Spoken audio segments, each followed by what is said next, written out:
Hey everyone. Sorry, I'll shut the fuck up. All right, ready? Yeah. Hey everyone, welcome back to another episode of the John Venus podcast. Today I have a special guest with me. His name is Brian Turner. He is a OG friend, one of my oldest friends, one of the people that I've known for the longest, and one of the people that do the most similar things to myself, which is really amazing. So we've been spending 1 week together here in LA, having the best of times, and yeah, we figured, like, right after dropping Derek off at the airport, we figured since we had a couple hours to kill, why not just get this podcast up, as we haven't been able to do it yet. So it's a pleasure to have you, man. Thank you for joining us. Yeah, man. Thanks for having me on the podcast. I'm stoked we actually sat down and are recording this because I didn't think, obviously, we'd have time. We only have like 2 hours now. I know, right? It's good, man. I'm stoked to be here. Yeah, dude. I think it's going to be a very interesting one because we have a lot of history. We have a lot of, similar events happen to us and, similar backgrounds. So I think, like, you're probably the person that is, like, the most similar to me that I know in general. So this is going to be like super interesting for the audience that is, like, all about watching our content. Yeah. I think people are going to, like, be surprised about how much we are similar and how many of the things we do are very similar as well. Right. So yeah, man, why don't you just give a little quick intro for the few people that have never heard of you? Like, what do you do, where you're from, etc. Yeah, man. I am Brian Turner, if you've never heard of me before. I've been bodybuilding for 11 years. I went vegan about 4 years ago, and it was about the same time that you went. You were like maybe a month, 2 months, something like that before me. Right. Which was a huge inspiration for me to actually do it. And Awesome. It was big because, like you've been saying, we've been friends for such a long time that when I see someone who's a really good friend of mine do something, I'm like, all right, well, I've never heard of that, or I've never thought about doing that, but let me see a little bit more. So that kind of got me diving into veganism. So side note, thank you. Amazing, man. Yeah. That was like one of the best things ever. I was like, yes, like, I'm not alone in this journey. I was like, so thankful for that. Yeah, that's how I felt too in the beginning because I only had just you and me, and then Chelsea went, and I was like, yes, and then more and more friends we kind of gained and stuff. That was really cool.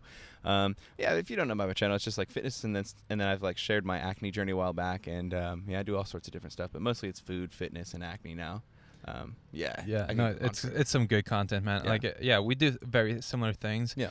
And including eating. Basically, I think like our main focus right now is just automatically going to be food because people are so interested in what we eat. So we both share a lot of meals, which is amazing for people who want to go plant-based or vegan to see what to eat to remain healthy, to build muscle, to lose fat, all that stuff. So like I'd say we are one of the top resources for plant-based health and fitness online for sure. Definitely consistency wise, like if you're looking for new food all the time, I'm doing one full day of eating every single week, and you do pretty similar amount of full day eatings and what I eat in the days and meal preps and stuff. So like I would definitely agree. You're like I feel like you and me are very similar. We are very chill. We're very passive. We're very like I feel like a lot of people, at least people who've talked to me before who are followers, they say, yeah, I just liked your personality because it wasn't very aggressive. I was a new vegan, and it was very easy to watch you without feeling like I was being judged or anything like that. And then it slowly got me more into it. So I feel like we're very similar like that. I always just call you. I say like he's my brother, but he's just like my Norwegian brother. Right. Yeah, that's awesome, man. Yeah, man. Yeah, and fun fact, I probably already mentioned this in the last mukbang video on YouTube, but we've been playing a lot of soccer. Yes. And it's really rare for me to play soccer with an American that is good at playing soccer, so it's been amazing, man. Like, you're a good player. I'll take that as an insult and a compliment. Yeah, well, I'm kind of insulting myself because technically I'm also American. I'm just kidding. Yeah, it's true. Yeah, no, it's been so much fun. Like, we have very similar interests and everything. So anyways, why don't we just talk a little bit of how acne has affected your life, because I know it is a big part of how you got started on social media. You still talk about it to help people out because it's such a sensitive topic. It's such a destructive thing to go through for a lot of teenagers and young adults. So why don't we just go through real quick what your experience was with acne and maybe some tips that you learned along the way to help with the acne. Yeah, man. I'll go through the story real fast because some people might have already heard it. But I started getting into bodybuilding at 15, and because of that, I started getting into like lots of protein, dairy, etc. So by like 17, 18, I was just pounding down dairy and whey protein powders and stuff, and my face had lit up with cystic acne. So I'd have all over my face. I know you have so painful. Kind of a similar like amount of acne, like kind of stuff. So you can relate with that. But yeah, man, it was really tough, especially in high school. I didn't have any friends when I went into high school. I was homeschooled. So I was like all these people that didn't know me, and I have all this acne on my face. And so people would definitely judge you really hard. You know, people are very mean, especially at that young age. They have no like reference points. So they're just brutal. Yeah, man. I can imagine, man. It was it was really tough, man. And so that was definitely something that was really weighing on me. It was really tough, and I always was centering my thoughts about like how can I get rid of my acne? What can I do about my acne? And then long story short, I've tried for so long. I did Accutane, and then it came back after the Accutane was done and stuff. And then eventually I finally found out dairy is a huge leading problem for a lot of people's acne. Finally took the dairy out, saw those cysts go away. I saw a lot of the whiteheads go away, and then slowly just like phased out meat, up the vegetables, up the water, and things just got better and better and better and better. Amazing. And yeah, man, I can give some tips in a second if you want, but I don't know. No, definitely do that, because I mean, like, I think first of all, like I would say, like, yeah, we had similar experiences, and you know, I think I want to touch on the lessons that or that we learned from that experience, because this is something that we've been talking about before as well together, because I don't know a lot of people that have had very severe acne. I don't know a lot of people that have gone through the same thing. So it's really cool to talk together about it. But I would have to say, like, the biggest lesson for me personally was just, you know, self-acceptance, man. Like, you know, instead of just constantly being worried about what other people think, you know, about your ugly skin and, you know, everything like that. Like, just, it was a very painful and long process, but I feel like, you know, at the end of the tunnel, it was a positive thing where you could just get to a point where you're just like okay with the situation, okay with the reality of things, and you're just like trying to move on and get better regardless of your appearance.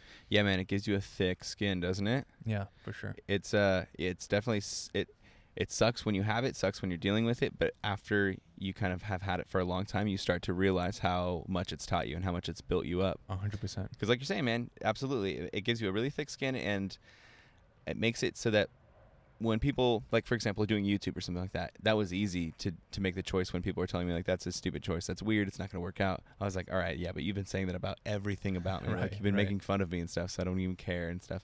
But yeah, it definitely, like, builds your character, I think. One tip with acne for me is when I was getting bullied the most, and it was definitely, like, the center point of each day where I was just thinking about it constantly, I had to have a passion that I could rely on to get my brain in a flow state, like get myself out of this, you know, white noise, like what do people think about me? What are people saying about me? Did that conversation go right? Were they looking at my acne? I had soccer when I was first going into high school, and then it converted into bodybuilding, and having that passion that I knew I was going to do in 2 hours after this last period's done, after I leave school today, I get to go over to the soccer pitch. I get to go over to the indoor, you know, a rink, or like when I got into bodybuilding, I was like, I get to do my workout. And none of those things change because you have another pimple on your face. You still get to hit that game. You still get to hit that gym workout. And that for me was like huge. And I think a lot of people, when they don't have something that they're fired up and passionate about, you get consumed with your thoughts. And if the only thing you're thinking about is how people are making fun of you, it can consume your life and make you want to retract, be in your room, and not do anything. Yeah, no, it's absolutely true. And I went through that period as well. Like, you know, some dark times. I was just like, you know, gaming, you know, like MMORPGs like all day long. It's easier. Yeah, it's much easier. And, you know, I understand why people fall into that. But, you know, at some point, you know, facing it is always going to be important for growth, because, you know, you got to put yourself in very uncomfortable positions to grow as a person. And, you know, having cystic acne is definitely in itself a comfortable, uncomfortable position to be in. And, you know, you just got to do the best out of the situation. And, yeah, like you say, it's a many life lessons, you know, hidden in that, for sure. Seriously. If you take advantage of everything that you can do with it. So yeah, man. This is amazing. I think a lot of people can get a lot of value out of this. I know that a lot of people do struggle with acne, so this is going to be really good to get out there. Now, in terms of like bodybuilding and fitness, you mentioned that you had acne while you were bodybuilding. So you've been bodybuilding for a while now, like over a decade, right? Yeah, dude, isn't that weird? I feel like an old head. Yeah, man. Right, I started when I was 15, and I'm 26 now. Yeah, exactly. So 11 years, right? Yeah. That's awesome. Yeah, I've been training for 8 years, and I'm like, you know, I'm almost reaching that. You know, I feel like when you've been training for a decade, like seriously, like lifting, I feel like that's like, you know, you've put in the time. Yeah, you've earned your stripes. Yeah. You know, like that one saying where it's like, I think it's 5 or 10,000 hours to master something like that. Right. I wonder what the math is for that. You know, 10 years of lifting, is that close to it or not close to it? Yeah, I don't know. I feel like I still I don't know, man. I mean, you've been going on for over a decade. Do you feel like you can still progress a little bit, right? There's so much to still learn. Yeah. You know what I mean? Like, I'm still learning things about my body and movements and things that I thought I knew. And then I'm like, oh, there's actually a different muscle that I can start utilizing better. The form can be slightly better and stuff. So, I still haven't felt like I know it all. So I definitely feel like there's areas to progress into. Yeah, for sure. Yeah. Now, in terms of like building huge amounts of muscle mass, that's challenging after 10 years and that kind of stuff. But I feel like muscle maturity and the shapes and how your muscle is kind of formed is it can be changed a lot. It matures. Yeah, it absolutely does. It gets denser looking. It gets tighter. It gets I feel like drier looking when you come down to when you come down to body fat. It looks different over the years. Right. I've always, I don't know, for me, like when I see older dudes in my gym who are like 30s, 40s, 50s, they always look way better than the young dudes when they're the same mass. Yeah. You know I 100% agree. And they have like thinner, less fat under the skin and stuff like that. The subcutaneous is gone. For sure. Are you planning on lifting for the rest of your life? What's your plan on that? That's a good question. Yeah. I really want to, if it is too. healthy for my body. And I think I will do some form of resistance training. Who knows how the machines will look in 50 years. Maybe hover weights. I know, like hover weights. Laser weights. Yeah. I don't know. I'm just like planning on doing it because I know how good it is for bone density, how it's healthy for your joints and everything like that. So I think it's just like about adjusting the training method instead of like going crazy, all like high testosterone, like, heavy lifting. You go more form, controlled, a little bit lighter, maybe. Who knows what you do. But yeah, some form of weightlifting and resistance training. I definitely want to just keep that up for the rest of my life because I just don't feel like myself when I'm not lifting or, training. It's just become such a vital part of my lifestyle that I just can't see it go away. Yeah, that's exactly how I feel too. It's such an outlet. Whenever I'm a week off or 2 weeks off or something like that, I get antsy. Yeah. Because I'm sure there's other ways to get rid of the antsy feeling. Right. But the way that I've learned the best is weightlifting. Exactly. And so for me, it releases something for me, and it needs to be let out because it gets bottled up and pent up. It's such a good one. Yeah. And it's just like there's just nothing that quite makes you feel the muscles, I guess, as much as lifting. Like you're so in tune with your body where things are. You're like, oh, that's my upper back. Oh, that's my middle back. You know what I mean? Oh, 100%. It's I don't know. It's something else that I never understood was there, but it's the thing I love the most. Yeah, you can tell that we're super passionate about lifting and bodybuilding and that kind of stuff. And that is one of the most important things to take a note of because a lot of people are asking us, like, how do you make that many gains? You're a vegan and you lift weights and all of a sudden you look like this. But, like, listen to our passion when we're talking about lifting. Like, it's a big thing in our lives. And most people that are, wanting to get results are not willing to base their lifestyle around something like lifting weights and that kind of stuff. You really have to, be in alignment with what you're trying to get to. Like, you have to put in the work. You have to enjoy it because if you're not enjoying it, you're not going to push yourself. 100%. Yeah, absolutely. I think a lot of people think that bodybuilding is just like a diet is for most people. Right. They think, it's a 10-week challenge and then I'm done and I'll be there. Right. And people, I think, treat lifting the same way. They'll be like, I've been trying to gain muscle for a long time, but I can't. And I'm like, okay, well, what's your thing like? And they're like, well, I was lifting consistent for 2 years, but in the last 4 or 5 months, I've kind of like slacked 1 or twice a week, because I've been busy. 100%. Yeah. That's generally the answers I get. And like you're saying, man, it becomes a part of your lifestyle. Mm-hmm. It's like, it's as essential as it is for you to go and eat food and drink water and stuff. Like, it makes you feel weird when you don't have it. It's like a girlfriend or something like that. You're like, I'm away from it for a week or two. Like, I can't wait to get. That's exactly how I feel right now because we've been lifting a 100%. Bit, but not the same routine that I'm used to. Yeah. When I get home, I can't wait to get right back into my routine. So same here, everything you're saying, I guess I'm just harping on. I agree with you 100%. It has to become something that's very serious to you.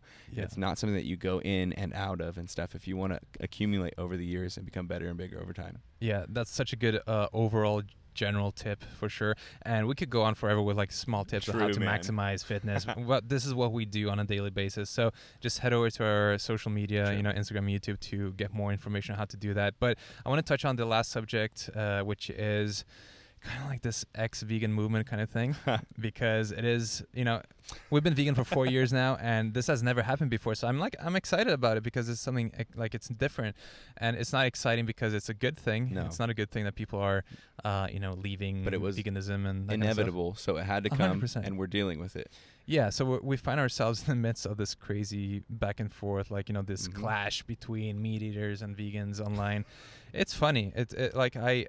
I'm thankful. I'm thankful for them because what they've done is they blame the vegan diet for their health issues, which gets us vegans who are, like serious about it and want to look into things to up our game in terms of nutritional knowledge and to learn more about what could possibly cause problems on the plant-based diet to make sure that we're doing it correctly and can sustain this long term.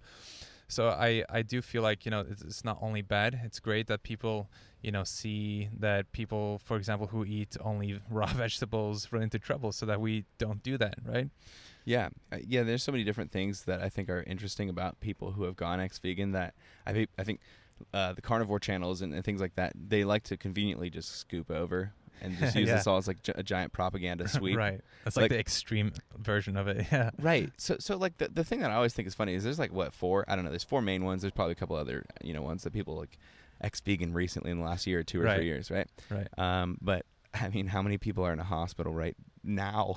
Like this is what I don't know, man. Like every time I go to the ER or something like that, I see all this stuff going on. I'm like, well, none of these people are vegan, but nobody's like, oh, 100 people went to the hospital today who are not vegan. Right. Everyone should go vegan. You know what I mean? Yeah. So it's, I don't know, just like a magnifying glasses on veganism as a whole, and any one little mess up, any like stray thing can in their mind tarnish the idea that veganism is something that's attainable and reasonable. Isn't that a good kind of sign though that they have to try to pick faults? So hard. Yeah, they had to use so much energy to try to find something that may not be good with the vegan diet. Like, yes. If this was a bad thing, we would have known about it ages ago. This movement would not have existed at all if it was bad for your health. Right. So it's actually a good sign that we're being put under a microscope for sure. Yeah, and we're like proving a point with how we're not retaliating, but just everyone's answering and stuff. Yeah. Yeah, and I wanted to ask you, what do you think is the difference between these people who are not able to sustain this lifestyle and diet compared to us? Because the most successful vegans I know are people who are eating similar ways to me, people who are into fitness and, move their bodies and that kind of stuff. I feel like we have never had any issues or run into anything. So what do you think is the main reason for that? Like, what are the main differences? Yeah, man, that's a good question.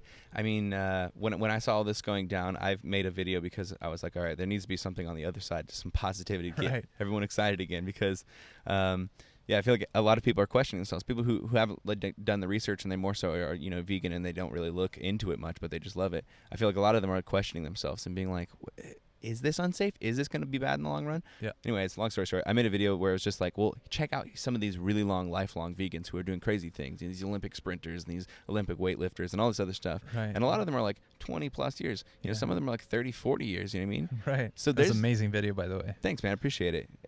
It's just like, my point was just, okay, so there's like these 4 or 5 vegans who haven't done well, but there's all these ones who have done it for decades and they look great.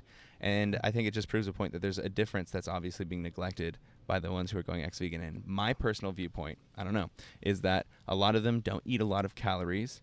And because you're not getting a lot of calories in, it's hard to get a lot of vitamins and minerals in. And so it's easy to develop a vitamin deficiency. And over time, that adds up. It doesn't hurt really in the beginning, but over time, after 3 years of not having a certain vitamin in your body, you're going to start seeing the effects.